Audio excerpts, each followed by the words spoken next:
Welcome in, everybody, to the Flagship Podcast interview. I am Chip Brown of Horns247.com. Very excited to be joined by former Longhorn running back and former NFL running back. Now you see him and hear him you see him on the Longhorn Network providing his analysis. You hear him on Big 12 this morning with Ari and Arch.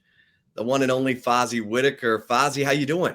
Man, I'm doing fantastic, Chip. I appreciate you having me on the show, man. I'm excited for this season of what the Longhorns are preparing for and planning to do. And it's just a great time in the Austin area as a lot of sports are having fun and some finality in the end of the sports season, but looking forward to a new year come 2023 football season. Well, I'm excited. I've been wanting to get you on because I think you are one of the great, unique stories in terms of Texas running backs who've made it to the NFL, and continued congratulations on your media career. You're doing great. But as Texas just had two running backs selected in the NFL draft, I wanted to go back because for those who may not exactly remember when Fozzy was at Texas, he was there 08, the season that Texas should have played for a national championship. 09, when Texas did play for a national championship. 2010, which was the year everyone would like to forget. Mm-hmm. And then 2011, and Fozzy, it was at the end of that 2011 season. You're playing up there in Missouri. You tear your ACL and your MCL, and it takes you kind of out of the draft process. It takes you out of the normal sequence of pro day and talking to NFL teams. And when all that's going on, you're rehabbing, but you do make it in the NFL. In 2012, you're signed by the Arizona Cardinals to their practice squad.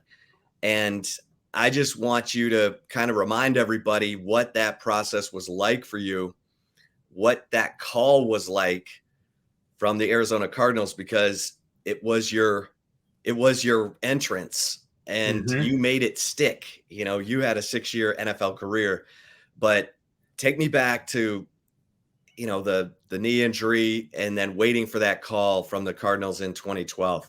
And that might have been the longest period of time in my life that I felt. It really seemed like I was on tumultuous grounds whenever I was looking at kind of what my future landscape was going to be.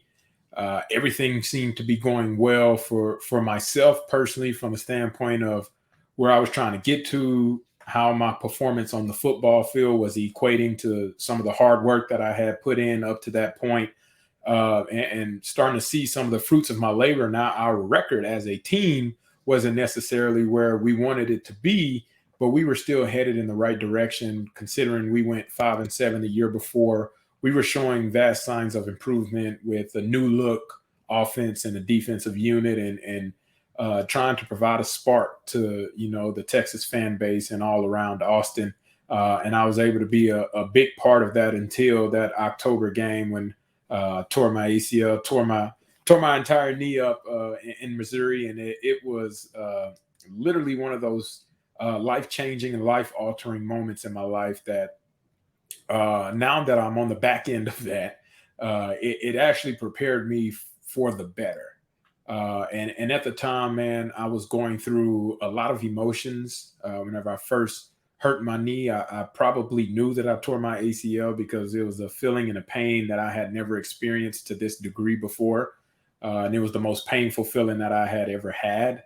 And I couldn't walk. I couldn't put pressure on it. And it was very uncomfortable on the flight back, trying to sit in an airplane seat while keeping my knee in an immobilizer brace and flying up, however many thousands of feet in the air with minimal amount of movement that I could have in order to try to, create a sense of me being comfortable flying back from Missouri. But it was definitely one of those moments where, man, if I didn't have my family around me, if I didn't have my faith strong in God about where I think God would take me, I probably would have down spiraled, and you might not would have heard of me again, or might not have seen me doing what I'm doing now on the media front, or even having the opportunities that I was afforded. And I'm very thankful and grateful for having that support system around me with my mom and my brothers and extended family. And like I said, my faith in God to be able to understand that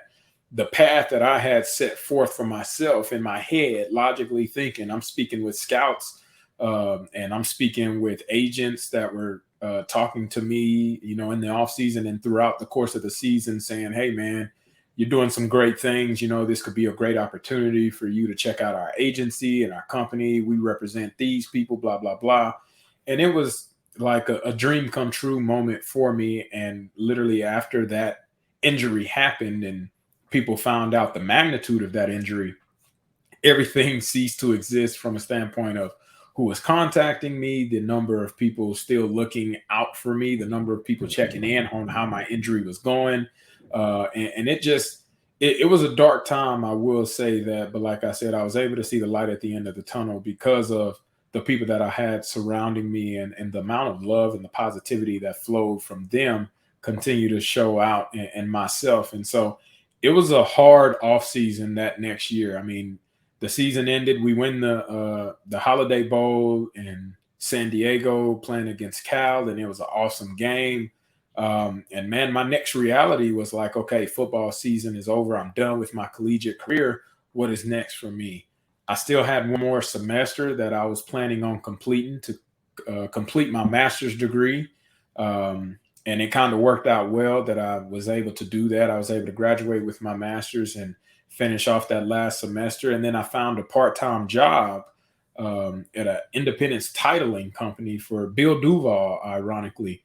And that's where I spent, part of my day is making a little change on the side because I still had to pay rent, still had to feed myself and get groceries. So I had that little part-time job, but that job allowed me to go do rehab in the mornings, and it allowed me to do training so that whenever I was well enough to be able to rehab and start doing some workouts, I could still go work out, go train, and then go to that part-time job to be able to make a little money to make ends meet. And I did that all the way until December, basically, when I got that call to be able to fly out to Arizona and try out for their practice squad with a spot left with 2 weeks at the end of the season. And so I have a big spot in my heart for Benny Wiley, Cesar Martinez, and Anna Craig because those are the three people that were very, very pivotal in my success, not just on the field, but me getting back, them helping me mentally to get past the hardships around, the knee surgery, the knee injury, and that recovery process, and trying to feel like my old self again. Those three people were super integral in that. And then Donald Wynn, who's actually still there now, was the trainer that had the same mindset as me. He's like, I'm going to get you back stronger than what you were while you were here. And the combination of those four people on a weekly basis kept my hopes going, number one, but then also they kept pushing me. They kept finding ways to challenge me and to mold me into a player that could make it in the NFL. And ultimately, them pushing me along with that support system that I talked about earlier allowed me that opportunity to go try out for the Arizona Cardinals. Coach Tommy Robinson was the running back coach there at the time. And it was just a private workout. Me and all the coaches, nobody else, going through the drills, had my knee brace on. And, man, they liked what they saw, and they flew me out there, signed me to a practice squad contract for the last 2 weeks of the season. And it was the best 2 weeks of my life and a moment that I'll never forget. But the process leading up to it was long and arduous, and nothing could have prepared me for that moment that I was going to go through, where having everything feel like all my dreams would be realized throughout the course of the season, to having it taken away in an instant and basically feeling like I'm starting from scratch. So Tommy Robinson, who would eventually become become the running backs coach at Texas. This is before that. Exactly. So Tommy Robinson knew about you as a high school prospect, as a college player, and put in a good word for you. You get signed to the practice squad by the Arizona Cardinals, and then you get signed by the San Diego Chargers in 2013, and you play in 3 games for them in the 2013 season. And then you go to Cleveland that same 2013 season. You score your first NFL touchdown as a Cleveland Brown, I believe. Yes. October 27th, 2013 was that first touchdown. And then enough film of your time in Cleveland that Carolina brings you in 2014. And that's where you stay. And you end up going to a Super Bowl with the Carolina Panthers in 2016. But, how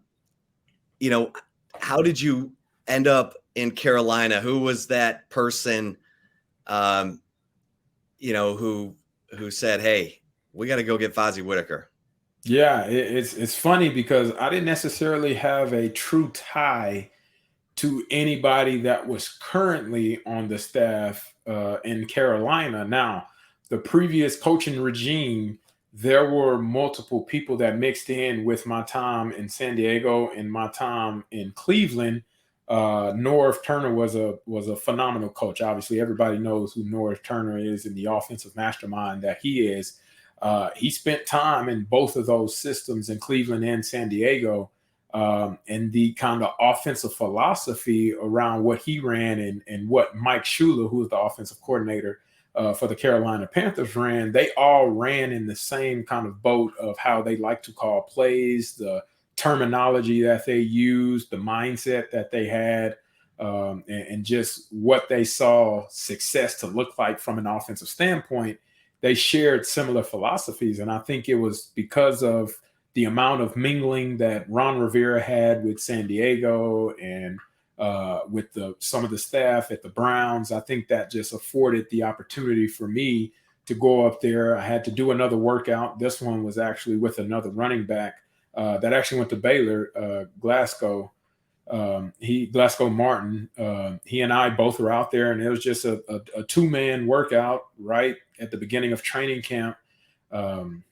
They had signed the running back from Stanford, Tyler, who had tore his ACL the second day of practice in non-pads, and he went down. Tyler Gaffney, with a non-contact injury, tore his ACL, and they were looking to replace basically his value or what he was supposed to provide for the football team. And so they hold this tryout, and they're like, pack enough stuff for training camp because we're going to sign one of you two. We just don't know yet who it will be until after this tryout. And wow. I gave it all that I had. And ultimately they came back with me about an hour after the workout and said they were going to sign me to a contract. And it's ironic because oddly enough, Glasgow and I both were training at the same time together. And we were in Austin together, and we were doing some training stuff. We didn't train the entire offseason together, but we spent quite a bit of time training together. And he would join me with Benny and Caesar while we were outside doing some conditioning stuff. And we both just had an opportunity to go and try out for the same team. It worked out that way, and it's super crazy how it did. But ultimately, I was able to, I guess, show enough for Coach Skip, who was the running back coach there, to be able to say, hey, I like that one. He told me about this story. He said, I want the little quick, shifty, fast one. That's what he told the coach whenever it's like, which one do you like? Which one do you want to sign? He said, I want the quick, shifty, fast one. That's what he said. So wow. He ends up selecting me, and man, I was able to just be basically the 91st guy signed to that team, since, a full roster in training camp is 90 people. I was the last one signed, and fortunately enough, I was able to be blessed with making the roster that year, and then obviously turning that into a 5-year career in Carolina. And it was a blessing. Ultimately, I thank God for that moment, because if Carolina had not called, I might have been only had that 2013 season, and that would have been it, and I would have been finding my way about what I wanted to do next. But I kept the faith, and God basically rewarded me for my faithfulness and gave me another opportunity. And like I said, I like to take full advantage of it, and I was able to do that and enjoy my time with Carolina. But it was massive competition year in and year out. Just because I was there in 2014 did not guarantee me 2015 and beyond. And there were people that were drafted. There were people that were signed. There were people that were traded away, all of the above that affected my status or possible status with this team. And that's really the life of the NFL every single year. If you're not a first round guy or a guy that just signed a multi-million-dollar deal with a sizable amount of guaranteed money on your contract, you're fighting for your roster spot year in and year out. And every single week you are being evaluated, not just by your team, but the other 31 teams in the NFL that are looking to either upgrade their roster or find a way to say, hey, this guy is not the guy we need. We need to replace him to find his upgrade. And that's the constant nature of what the NFL is for a majority of the guys besides those superstar guys. And even then, those superstar guys are traded away because they count too much money towards the salary cap. So right. it's a crazy world. But ultimately, man, you just have to continue to put in hard work, believe in yourself and have faith, and then let everything sort itself out because you can control only what you can control. Well, it's amazing how things work. In January 2015, you score a 39-yard go-ahead touchdown against the Arizona Cardinals to help the Panthers win a playoff game 27-16, and basically secured your spot on the 2016 team that ended up going to the Super Bowl. Y'all lost, Cam Newton, was the quarterback. Y'all played the Broncos in that Super Bowl. It didn't go the Panthers' way, but I mean, the fact that we're talking about Fozzy Whittaker in a Super Bowl is a credit to your determination, your grit. I'm just wondering how many running backs you've told your story to. I mean, you look, segueing now to Bijan Robinson, Roschon Johnson, and here's Roschon Johnson, a 4th-round pick with the Chicago Bears. He's going into a running back room with D'Onta Foreman, 2,000-yard rusher for the Longhorns in 2016, a 3rd-round draft pick of the Houston Texans, but then he starts to bounce around and actually just spent a year in Carolina before getting picked up by the Bears. And so, how many running backs have you told your story to who have dreams, aspirations, or players, period? I would think that the Texas football staff should have you talking to players every year at draft time. It's funny, Chip, you asked that because it's not a lot of opportunities that I guess, divulge this information of my path to the NFL.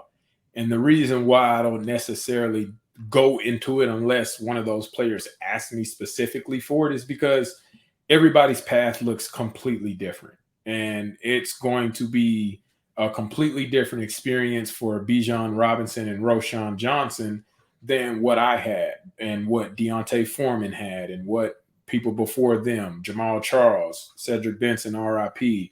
I mean, Ricky Williams. You can go all the way back. Chris Obanaya, another one. Malcolm Brown right now, who's another one finding his way into success in the NFL. And everybody's path is so different that it's crazy the number of stories that you could probably compile together, and not a single one would match, no matter if you had multiple people that were drafted in the 1st round. I bet their 1st round experience at this organization didn't match what somebody else's 1st round experience at this organization was. Same if you were 2nd, 3rd, free agent, whatever the case may be.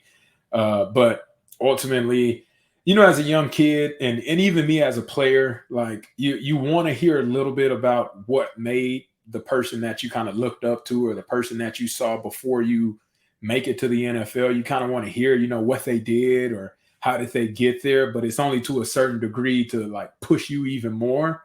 And it's like the longer the story, though, the more dull it got as a younger adult. And so my story, obviously, we're spending time here talking about it, but it's not necessarily a quick story that I could tell. Hey, I tore my ACL, I wasn't drafted, and then I made it into the NFL. Like that doesn't give the same value of the actual process that I had to go through.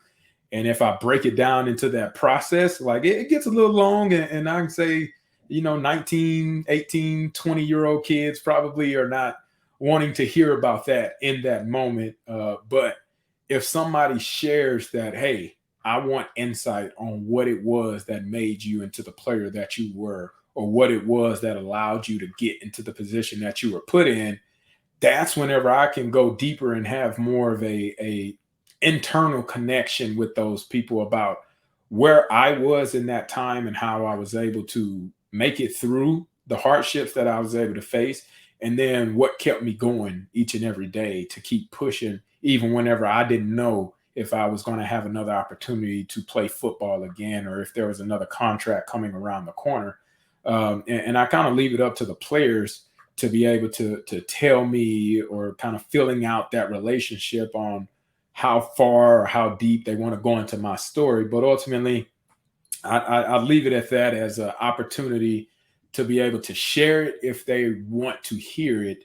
But overall, my mindset is, man, if you put in hard work in whatever you do, then at the end of the day, something is going to come from it. You will be able to experience the fruits of your labor. If it's not the NFL, it may be the XFL, or it may be the USFL, or it may be Canadian Football League, or it may be something along, anything else that could possibly propel you into the position to continue to do what you want to do. But I typically don't try to force it on the kids, just because that's probably not what they want to hear. I know whenever I was in that position, I was definitely eager to hear stories, but I wasn't eager to hear a 10, 15-minute story about somebody else's hardships that I may not experience myself. So it's kind of a twofold thing that I'm more reserved about it. But if somebody asks me, then I will go ahead and open up and tell them about kind of the hardships and things that I faced in order to make it to where I was. Well, it's a great story, and it's a credit to you and that inner circle you told us about to stay confident and believing, and you made it through the keyhole and got to the other side. And that's a fantastic story. We're going to take a quick break here with Fozzy Whittaker. You can hear him on Sirius XM, Big 12 radio, on the morning show with Ari and Arch, and you can of course see him on Longhorn Network. And so we want to get into Fozzy's thought process about what's next for these Longhorns, and get his thoughts on Bijan Robinson and Roschon Johnson, what makes them special. We'll do it here next, right here on the Flagship Podcast interview. And if you're watching us on the Horns 24/7 YouTube channel, we will roll on. And Fozzy, before I get to this year's Longhorns, give me your thoughts on, Bijan Robinson with the Atlanta Falcons and Roschon Johnson being in the same running back room with Deontay Foreman in Chicago. Yeah, it's so cool. I'll start off with Roschon Johnson and Deontay Foreman to begin with. I think one of the coolest compliments that I heard about Roschon Johnson, which we all knew, witnessing him at Texas and his leadership abilities, was whenever the running back coach over there mentioned one of the highlights of the rookie mini camps that they were able to see. And this running back coach in particular, he retold the story of what was happening. Roschon Johnson was the last running back in the room after the meeting had finished. He wanted to ask another question about one of the things that was happening, whether it was a protection or formation or whatever. Coach went over that information with him before they left that meeting room. And as the coach was walking out after they finished talking, Roschon Johnson is picking up every bottle that was left in that room from all the other players. And that coach went on live in an interview after practice and said, I know this guy is special because no one had to tell him to clean up the running back room. He likes it a certain way and he wants it done a certain way, and he's going to showcase how he wants it done. And so he said that's very special to be able to have that. And whenever Roschon leaves a mark like that in rookie minicamp on your running back coach, then you know he's already setting himself up for success, because of what's to come demands a lot of him from a character standpoint. It demands a lot of him from a discipline standpoint. And then it's obviously going to have a physical toll on his body, waking up early, practicing, being in meetings all day, and then doing that again on repeat, day in, day out, week in, week out, until they get all the way through training camp. And then they got to fight through 17 weeks of an arduous football season that they might not have played that much football ever in their life before consecutively. And it's a toll on it, but Roschon Johnson seemed to be prepared for this moment, and it already showcased and rubbed off on his coach just from his mannerisms in their first interaction in a meeting about how he carried himself. So I think Roschon will be just fine. He's a guy that whenever we're talking about on the field, he has that leadership, which he showcased at the University of Texas year in and year out. But he does all of the small things, and he can do them well. And what I mean by that is whenever you're playing on an NFL roster, and especially as a fourth-round draft pick, nothing is never guaranteed, right? It's a spot on a team is not guaranteed. I've been part of organizations in years where they cut their fourth, fifth, sixth, and seventh-round picks. Like, I've seen all of those guys be cut before. So it doesn't guarantee you a spot on the roster just because you was drafted and got this amount of guaranteed money in your contract. You still have to showcase and go out there and prove. This is why you put that larger investment, and that bet on me is to be able to get some earnings from it. And so I think Roschon Johnson would definitely do that because he showcased that ability that he's had, whether it was on special teams, on all of them. He's played on every single phase, whether it's kickoff return, punt return. He's being a 4-phase guy, which the NFL loves, number one, because you got to have somebody that can do it all and also be very effective at their position, which we've seen Roschon Johnson do. Whenever Bijan went down or whenever he went out due to injury or whether it was a breather, this offense did not miss a beat whenever Roschon Johnson came in, and he was able to showcase his direct talents and abilities as it applied in the offense, however he was utilized. So I think he'll be just fine. He'll be a perfect fit, honestly, with any team in the NFL because he can do whatever they need him to do. And I think him being in Chicago will be a perfect opportunity to continue to see what that offense can look like because it's such an explosive and ongoing offense with who they have with Justin Fields, DJ Moore coming over from Carolina, and then obviously former Texas running back Deontay Foreman is there.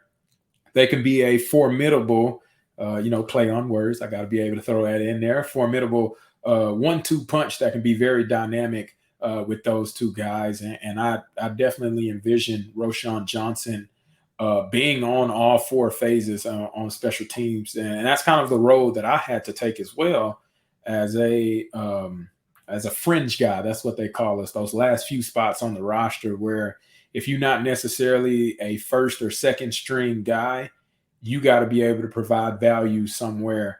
And you better be able to provide it on special teams or else you're going to be looking for another team to play on. And so that's where I was able to make my living because I never was the number 1 guy, and I really never was the number 2 guy. I was always the third down back, but I played on all 4 special teams, and that gave me that upper hand. And I can see Roschon Johnson kind of being in that same sentiment with a leg up on a lot of other rookies because a lot of guys that get drafted don't play special teams. Most of the time, they've been the guy at their college or they were in rotation as the guy at their college. But Roschon is so special and unique that he's played all these special teams positions before. And I can say, whenever you go through rookie minicamp and you go through training camp, that expertise that you've garnered over the few seasons of playing special teams takes you a long way because you're a step ahead. And that's where you can really make a good living. So I expect Roschon Johnson to do just fine in Chicago with Deontay Foreman. And then as far as Bijan is concerned, we already know what he is. He is physically blessed beyond belief versus probably any other running back that we've been able to witness in the past, 5-6 years in the college landscape, in my opinion. I mean, it hasn't been too many people to do the things that he's been able to do. And it's not necessarily just from a standpoint of what he did statistically, but whenever you just look at film and you break down film and you see how many forced missed tackles he was able to have, how many broken tackles where people were in the hole and he was able to be shifty and juke and, make a defender miss or do a complete 360 or 180 and go and skirt around and score a 50-yard touchdown. It's just, he has that special ability that nobody else really possesses, or not many people are able to possess. And him going to Atlanta, this was a top 3 rushing team in the NFL a season ago, with the likes of Tyler Algier and Cordell Patterson. And they were a solid 1-2 punch. Algier, who was a freshman, who was a rookie, drafted in the 5th round from BYU, went over 1,000 yards in his rookie year. And you can tell that that's what they want to do in Atlanta, is establish a physical run game and have a running game presence to be able to hinge off the play action and have their offense set up off of what they're able to do effectively running the ball.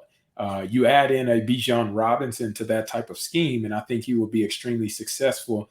And I read a quote today, actually, from Bijan that talked about how he will be utilized in this Atlanta Falcons offense. And they said they got him everywhere from wide receiver all the way to the running back position. And that's something that made him so cool, was the versatility that he possessed.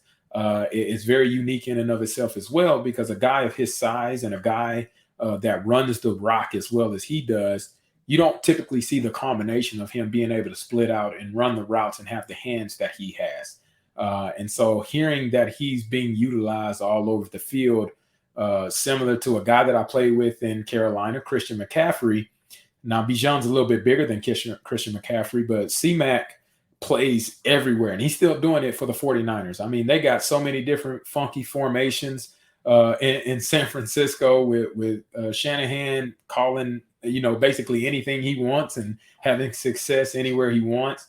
Bijan Robinson seems to be kind of fitting in a mold where he's all over the place from the utilization standpoint of where Atlanta would like to see some success and create some mismatches for him to be successful. So I think he will be just fine. Being a first-round draft pick has afforded him quite a bit of opportunities to be able to showcase his abilities in the future.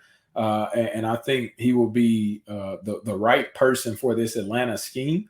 And I think he will experience a ton of success, not just because he's the first-round draft pick, but because of his work ethic, the leadership kind of abilities that he brings, and then his humble nature and his faith in God. Is he's always been a guy that gave praise first, and he's always been a guy that put his teammates before himself.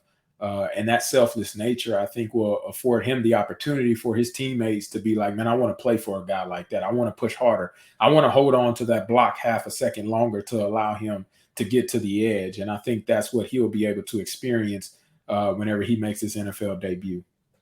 So now I'm going to ask you to put on your evaluation hat for the Longhorns at running back, because you just talked about all the talent that just walked out the door. Right. And now you got Jonathan Brooks, you got Jaden Blue, you got CJ Baxter, you got Savion Red. So who walks out there first against Rice on September 2nd, in your opinion, and why? So in my opinion, I think it's the Jonathan Brooks show moving forward. And the reason why I say that is because, to me, he has had the most experience in game type situations as being the primary back. I know Keelan Robinson is obviously there, and he has garnered a ton of experience himself, but he's typically not viewed or utilized as the primary back on a first and second down basis. So from that perspective, from what I've been able to kind of analyze with what Steve Sarkisian likes to get done, he loves a back that has a little size to him, but also has a little wiggle and is able to catch out of the backfield. And I think Jonathan Brooks has been able to showcase those things in game situations, number one. And then he's been able to showcase those things in the practices that I've been able to go out to and be able to take some advantage of being able to see those guys up close and personal, and just getting a feel for, what those guys do well, and how consistent are they, because ultimately you got to build up that trust that, Tashard Choice is looking for. Coach Choice, obviously, he's a great coach, and he's been a great coach, but you got to show it to coach in practice to be able to get trusted in the game. And obviously Jonathan Brooks, he's shown that over the past couple of seasons that whenever his number's called, he can take full advantage of it in game type and practice type situations. I think behind him, though, Jaden Blue showcased a ton of flashes within the spring game itself, but throughout the course of spring all year or all spring. And I think that's a guy who earned himself some reps, being able to figure out if Jonathan Brooks is maybe not getting the job done the way that Steve Sarkisian and Coach Choice are looking to get things done. Then they may insert a guy like Jaden Blue to be able to create a spark or provide that home run hitting ability to be able to get in a change of pace. And I could see that being the first kind of rotational guy in there as having an opportunity to be the man to carry the load. But I think Jonathan Brooks is going to be the first one to at least have the opportunity to be the primary featured back whenever the season rolls around in September. So if would you say Brooks is thunder and Blue is lightning? That's what it's kind of seeming like. But I also don't want to forget about Keelan, because Keelan, he's lightning. He's a little bit faster than lightning, right? He's grease lightning. He's grease lightning.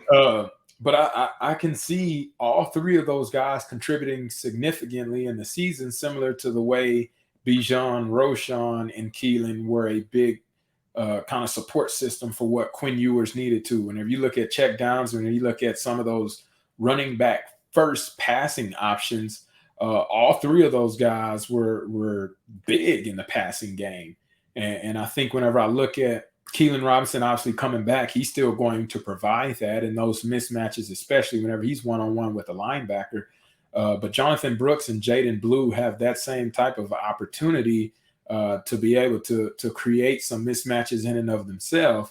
But I think Jonathan Brooks at this moment would just give this offense a little bit more bang for your buck whenever you're talking about first and second down and having to go get some of those grimy yards or short yardage situations. I think Jonathan Brooks may just be the best built in at this moment to handle that type of wear and tear and workload early on in the season. So Sark talks about how he's always seemed to have 1,000-yard rusher. And he certainly had him at Alabama and throughout his career. So Jay Brooks is most likely the 1,000-yard rusher in 2023. What do you think? As long as he stays healthy, I think that is where my money would go if I was a betting man. I'm not, but if I was to hang my hat on something, I would say Jonathan Brooks would have the most opportunities and probably would be the leading rusher on this team as long as health is not an issue. I know he's coming off a sports hernia surgery, and that could affect him moving forward. Hopefully that's not the case and he just recovers 100%. But if something begins to have complications, or if he has other types of injuries or gets dinged up, then obviously it's the next man up approach, and you can't necessarily account for that from who would be the next 1,000-yard rusher on the team. But I would hang my hat on Jonathan Brooks being the leading rusher for this Texas team. So if Brooks is capable, we know that Sarkisian kind of went with a pass-first game plan in the Alamo Bowl. It didn't work out. Quinn Ewers was pretty sharp in that game, but he had some players dropping the football. They didn't hit the big plays. They lose the game, and they're up against Michael Penix, the quarterback at Washington, who finished ahead of Bijan Robinson in the Heisman Trophy voting. For those who don't remember, that kid is a must-watch player at quarterback heading into 2023. But do you get the sense that Sarkisian will continue to run first, play action like he has? at Alabama and like he did last season. I think, Thoughts? yeah, I think this offense is actually built more dynamically to suit Quinn Ewers and being able to stretch the ball downfield. So I would not be surprised if this was more of a pass happy or pass centric offense. Considering, I mean, he wanted to kind of do that a little bit, even though he had Bijan and Roschon. There were times in the season where you're like, why is Bijan Robinson not utilized more in this situation? Or where you wish you could have saw a little bit more of Bijan to be able to take over the game. And we saw some of those things take place. And without a guy like Bijan Robinson, I think that will amplify the idea that, Steve Sarkisian wants to continue to stretch the ball downfield and be able to hit off those play action and make some big chunk plays through the air. I think that'll be emphasized a little bit more. And the reason why I think that'll continue to be the case this year is because, number one, this is probably the best offensive line that Texas has had in I don't know how long. I mean, you couldn't tell me the last time that Texas had 5 returning starters and potential NFL draft picks on that line. Not just one, but multiple potential NFL draft picks. There hasn't necessarily been a line like that since 2005 when they won a national championship. I mean, that's been the last time that you've seen multiple draft talent individuals on the front line. And I think Texas has that this year. Not to mention you got multiple receivers that have an opportunity to make a huge splash in the college landscape. We already know what Xavier Worthy can do, has All-American status written all over him. But a guy like A.D. Mitchell, I mean, you saw him flash in the spring game with that miraculous one-handed catch. But in practice, man, I saw him doing that all day long. Like, this dude looks absolutely amazing. And, I mean, it's opportunities that he got at Georgia. He was able to take advantage of those as well, scoring multiple touchdowns. But he has the chance to really flash and be a big superstar addition to what this offense looks like. Obviously, the addition of Isaiah Nayor coming back off of injury will be of huge help. I mean, last year, you look at Texas's deep threat ability, and who are you going to throw a jump ball to after Isaiah Nayor went down? And it was like, you only got Jatavian Sanders at the tight end position. You don't have anybody else on the outside edge that you necessarily trusted on a jump ball to come out on top in a lot of 50-50 situations. And then you go out and add A.D. Mitchell and you bring back Isaiah Nayor that's hopefully healthy from that ACL injury. And you got 2 guys that can go pinpoint the ball in the air and win those one-on-one battles. And then you bring back Jay Witt again, who is Mr. Third Down, Mr. First Down. That's what I like to call him. On third down, Quinn Ewers finds that safety blanket and Jay Witt always answers the call. And I think the combination of those 4 guys, along with Jatavian Sanders, and then the starting 5 offensive linemen coming back, will afford Quinn Ewers the opportunity to be more comfortable in his second year starting underneath Steve Sarkisian's offense and see a lot better accuracy down the field and a lot of plays being made with them throwing the ball and stretching the field with their explosive weapons on the outside edge. Not to say the run game will be abandoned. I just think that could be a major opportunity for Texas to be able to flex some huge mismatches is by having the amount of talent that they have on the outside edge and in the slot position to be able to utilize Quinn Ewers' arm, because we have guys up front that can protect him and open up the field for the run game. Well, I'm going to call on your Big 12 this morning co-hosting abilities here.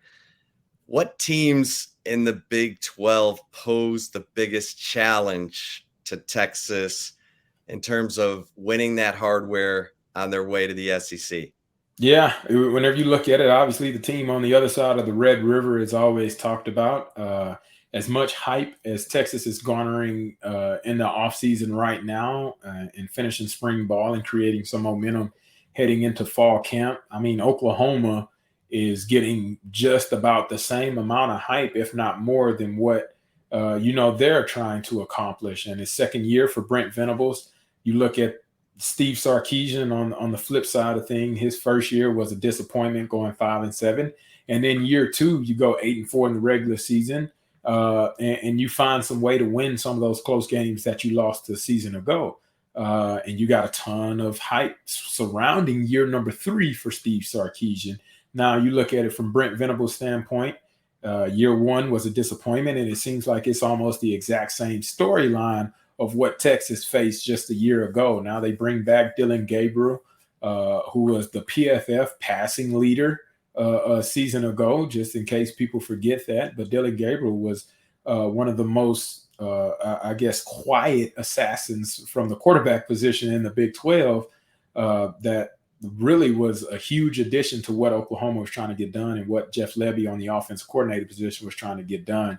Dillon Gabriel was able to do that. You bring him back and you add in some of the transfers that they were able to add in this offseason, and man, it could be an opportunity for Oklahoma to be that other team to pose against themselves for the crown in the Big 12 title race if everything is said and done. But I also don't want to put a blind eye to what Joey McGuire in Lubbock is doing. Texas Tech, they have some things figured out. And last year, that was a team that Texas lost to in the second half. That was one of those games where you were extremely annoyed about how it played out.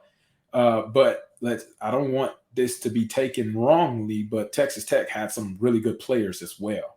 Like, they played pretty good, and they have a good team over there. And Joey McGuire is instilling something that, hopefully for that Texas Tech fan base, they can be proud of. And this is also year 2 for Joey McGuire. So if we see the year 2 jump that Steve Sarkisian had at Texas, you can expect similar jumps from year 2 from Brent Venables at Oklahoma and year 2 for Joey McGuire at Texas Tech, as who I think could be people in place or in position to sabotage Texas from winning a Big 12 title. Yeah. TCU and K-State both lost a lot. Yes. TCU lost their quarterback, but they still have Chandler Morris returning. He was the guy who actually started the 2022 season. Didn't finish it, but and K-State has Will Howard. So even though they've lost Deuce Vaughn and Felix Anduduke Uzama and Julius Brents and some of their NFL talent up there in Manhattan, Chris Kleiman just got the contract extension. He's got a good culture in there. So have you thought this far ahead? Do you have a way too early prediction for the Big 12 title, the Big 12 title game, Foz? I'm always thinking that far ahead, Chip. Man, it now. The prediction changes, though. If this is the way too early. This is like 1.0. Absolutely. I mean, whenever I look at it, I'm really thinking this is Texas's year. For the reasons that I mentioned earlier, you got so many people returning. Defense, you still have question marks on that. You got to try to figure out some of the replacement pieces of valuable people that left and that were in prominent leadership roles. But I think they can do enough on the offensive side of the ball, and they have enough talent on the defensive side of the ball that this could be the year that Texas plays in the Big 12 championship. On the flip side of that, I go back and forth with, for me, Texas Tech is one of those teams. Kansas State is another team that I believe has that potential. But then Baylor sits there, and I feel like they're lurking in the woods. Not many people are talking about them. Not many people are necessarily giving them a ton of hype either because of the kind of disappointing season that they had a year ago. And Blake Shapen was supposed to be the guy that led them to, prominence in the Big 12 again after filling in for Jerry Bohannon in a Big 12 championship game and going out and winning that against Oklahoma State not too long ago. But Dave Aranda is a guy that knows coaching, and he knows coaching well. He won his first league championship in his second year as the head coach of the Baylor Bears. And I think this could be a year where he finds a way to be able to create, some chaos or some havoc in there and squeezes in. But I can see multiple situations between those three teams. I guess that's a cop-out. But if I had to just select one, I might say Oklahoma because their schedule is favorable down the stretch and getting to a point where they can be able to contend for the Big 12 title. Okay. All right. I like it. And Foz, you got a surprise player on offense and maybe a surprise player on defense for Texas? Surprise. Well, we hadn't seen A.D. Mitchell outside of the spring football game, but that's going to be the guy that I talk about probably the most this offseason as to the biggest addition to what Texas is trying to get done offensively. So if I'm going to go surprise player on offense, I'm thinking A.D. Mitchell will be that guy that provides that extra spark to what this Texas offense wants to get done and what Steve Sarkisian is looking for. But on the defensive side of the ball, man, I don't know if it's a huge surprise, but I'm still a huge fan of Byron Murphy. I think with the opportunity that he will be afforded as the full-time, one, and being that first-string guy to come off and play and more reps and have the opportunity to showcase his advantage and his potential, I think he is going to flash in a huge way, and I think he will make a lot of money for himself this season.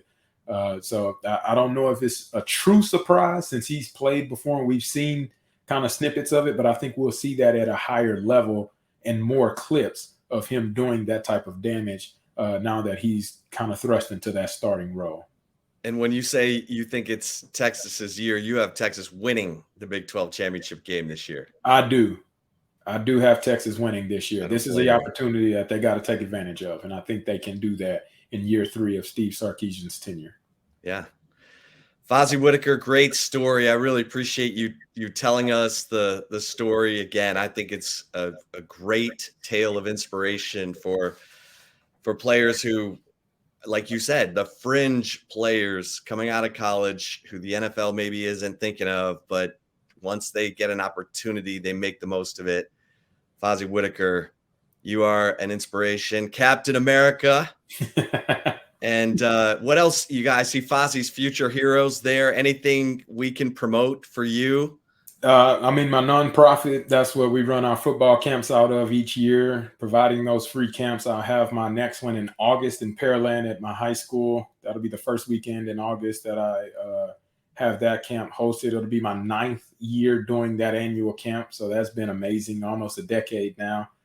So just continuing to do that. And in my gym, it keeps me busy as well. Whenever I'm not on the radio or on TV, I'm at the gym, Burn Boot Camp, Cedar Park, making sure, everything is in place and having fun and doing some training out there as well. So if you need a good workout, come Cedar Park, come see me. Burn Boot Camp in Cedar Park. Is there a website for the? Yeah. So if you go to burnbootcamp.com, you can enter in the locations. You click Texas and then you'll click Cedar Park and it'll show it. We're right on Bell Boulevard, Cedar Park Drive. And you'll be able to find us. No worries there. So I love it. And for the camp in August, is there a website? Yeah, if you go to bamfam.org, BAMFAM, bamfam.org, you can sign up for that through that website right there.